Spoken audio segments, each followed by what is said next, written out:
আমার জীবননাশের হুমকি ছিল, আমার গ্রেপ্তারের ভয় ছিল এবং চাকরি চুক্তি এবং আমাকে মানে বিভিন্নভাবে অপদস্থ করার সব কিছু ছিল যদি ওই গভর্নমেন্ট টিকে যেত।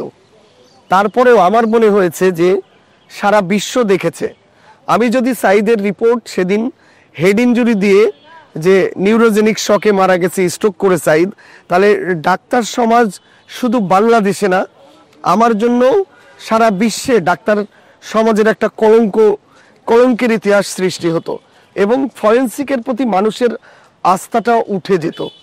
আমি শুধু এইটা মাথায় রাখছি যে আমাদের ডাক্তার সমাজে আমার যখন ওই রুমে যখন বারবার রিকোয়েস্ট করা হচ্ছিল যে তাদের মতো করে দেয়, আমি কিন্তু বলছিলাম যে ইয়াসমিনের রিপোর্ট নিয়েও এরকম ঘটনা ঘটেছিল এবং ইয়াসমিনের যে ডাক্তার ছিল তার কিন্তু পানিশমেন্ট হয়েছিল।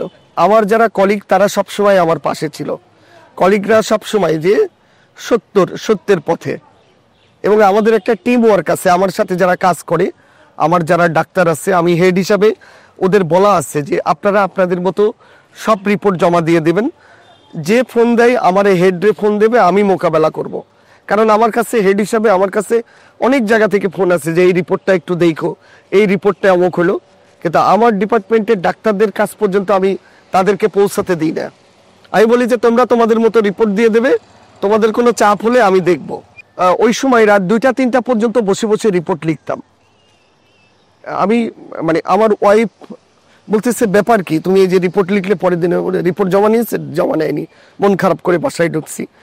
ওরা খুব মানসিকভাবে ভেঙে পড়েছিল। আর আরেকটা ব্যাপার, আমার তখনকার যে প্রিন্সিপাল স্যার সরোয়ার জাহান অধ্যাপক, উনি ওই সময় ঢাকায় FCPS এর ট্রেনিং পরীক্ষা দিতে গেছিল, কিন্তু স্যার আমার ফোনে খুবই উৎসাহ দিতেন।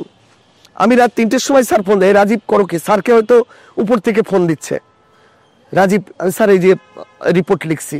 স্যার শুধু একটা কথা বলতো যে রাজীব তুমি অথেন্টিক রিপোর্টটা দেবে এবং তোমার সাইডে ঠিক রাখবে। আবার পরের দিন স্যার ভোর 5টায় ফোন দিচ্ছে যে রাজীব আমি তো নামাজ পড়তে উঠলাম, তাই তোমার একটু ফোন দিলাম, তুমি একবারে উঠে পড়লা। স্যার আমিও উঠে পড়ছি, আমার তো টেনশনে সারা রাত ঘুম হয়নি, মানে ওই যে রিপোর্ট জমা দেওয়ার আগে।